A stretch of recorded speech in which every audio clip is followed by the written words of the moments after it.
लखनऊ जनपद के ग्राम गंदौली में घटनास्थल पर मौजूद हैं, जहां कई गणमान्य व्यक्तियों का आना जाना लगा हुआ है। आइए देखते हैं आंखों देखा हाल।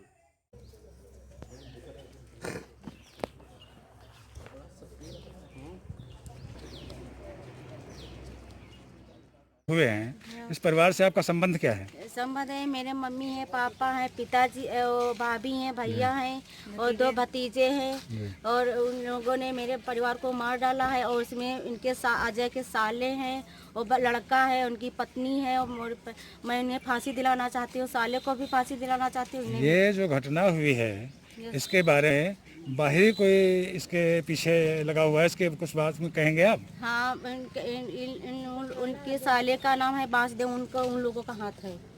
उन्होंने मेरे भाई को मरवा दिया है। जो आपने प्रार्थना पत्र दिया है यस सर। उसमें किस तरह से इन लोगों को सबको लिखाया है कि नहीं लिखाया है? लिखा दिया है सर। लिखा दिया है। हाँ सर। की है उन्होंने कि काफी दिन प्लानिंग की है, काफी दिन से है सर। अच्छा, काफी दिनों से लड़ाई चल रही थी हाँ ऐसा? सर। अच्छा, तो इनके साले का नाम क्या है? वासुदेव से। जो व्यक्ति बाप को मार सकता है, माँ को मार सकता है, भाई भाई से रंजिश थी तो भाई बाप और माँ से क्या लेना देना था, चलिए उनको मार दिया। हो सकता है कि उनको उनके दिल के अंदर वो उसके अंदर जिसने हत्या की है उसके अंदर कोई रंजिश रही हो, लेकिन जो छोटे छोटे बच्चों को मार दिया उसके पीछे का क्या रीजन हो सकता है? इसका मतलब उसने इसलिए पूरे परिवार का सफाया किया कि जब पूरा परिवार में कोई भी व्यक्ति नहीं बचेगा तो जो ज़मीन बचेगी, जो मकान बचेगा वो मुझे मिल जाएगा। इस उद्देश्य से ही उसने हत्या की है, इसलिए पूरे परिवार का सफाया करने का काम किया। लेकिन ये सांसद जी, ये इस घटना के बारे में जिसको भी सुनाई दे रहा है उसको अपनी कानों पर भरोसा नहीं हो रहा है और वो लोग यही शंका कर रहे हैं क्या कोई जमीनी विवाद के चलते 6 घर के सदस्यों की हत्या कर सकता है। ऐसा लोग लगातार सोच रहे हैं और अपने सुने हुए कानों पर भरोसा, मतलब कानों जो बात सुनाई दे रही है उस पर भरोसा नहीं हो रहा। घटना घटी है उस पर भरोसा करना ही पड़ेगा।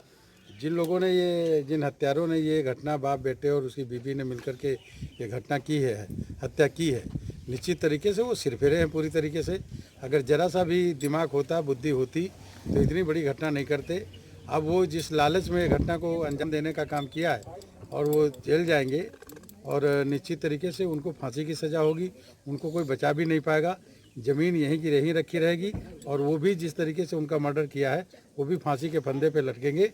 ना ज़मीन मिलनी है और जो बदनामी और जो कलंक उनके माथे पर लग गया वो कभी धो नहीं सकता, ना उनकी आत्मा को कभी शांति मिलेगी। प्रशासन कहाँ थे, किस प्रकार की आप इसको लेना चाहेंगे? नहीं, घटना के समय तो देखिए, मान लिया कि लॉकडाउन के पीरियड में पुलिस तो सड़कों पर लगी है, गांव में नहीं लगी है।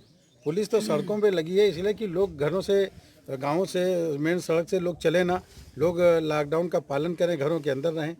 अब कोई व्यक्ति अपने परिवार के लोगों का मर्डर कर देगा ये तो कल्पना ही नहीं कर सकता, इसलिए इसका कानून व्यवस्था से लेना देना कोई नहीं है। सिरफिरे आदमी ने जानबूझ करके प्लान करके अपने माँ को, अपने बाप को, अपने भाई को, अपने भाई की पत्नी को, बच्चों को मर्डर कर देने का काम किया। तो ये तो ठीक उसी तरीके से जैसे घर के अंदर सोते हुए लोगों को और घर के ही कोई व्यक्ति हत्या कर देने का काम करे। तो जो वो घटना निश्चित तरीके से उसने किया है उसका अंजाम उसको भुगतना पड़ेगा। और जिस तरह उन लोगों को की हत्या की है तो इसके बदले में उनको फांसी ही होनी, बचना नहीं किसी की मत। सर, लेकिन एक बात यह है कि जिन्होंने किया है वो अपने आप जाके उन्होंने सरेंडर कर दिया है और इसमें उनसे अगर पूछताछ होगी तो क्या कुछ आगे की कुछ घटना का पता चलेगा? सबसे बड़ी बात हुई कि अगर पुलिस उनको कहीं से गिरफ्तार करती तो होता कि पुलिस ने गिरफ्तार किया, लेकिन हत्या करने वाले लोग खुद थाने जा कर के बोल दिए अपने उन असलहों के साथ, उन हथियारों के साथ कि जिनसे उन लोगों ने हत्या करने का काम किया। खुद थाने जा कर के बता दिया कि हमने फला फला फला फला की हत्या कर दी।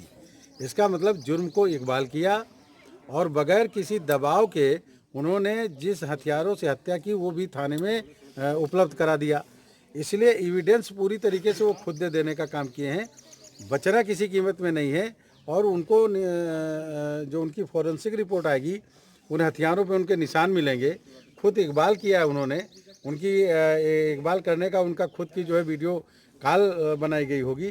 तो ऐसे सारे प्रमाण, इसमें किसी गवाह की जरूरत नहीं पड़ेगी, अपने आप निश्चित तरीके से जब अदालत में मैटर जाएगा तो सीधे उनको फांसी की ही सजा। माननीय वर्तमान सांसद कौशल किशोर जी ने घटना का जायजा लिया। उसी उपरांत घटना स्थल पर मौजूद मृतक सिंह की पुत्री गुड्डी ने सांसद जी से न्याय की गुहार की, जिसमें वह आरोपियों को फांसी दिलाने की मांग करती रही। तब सांसद जी ने उसे न्याय दिलाने की बात कही। वहीं पहुंचे पूर्व विधायक व उच्च शिक्षा मंत्री तथा साथ में हरिनाम सिंह नेता ने गुड्डी को उचित न्याय दिलाने की बात कही।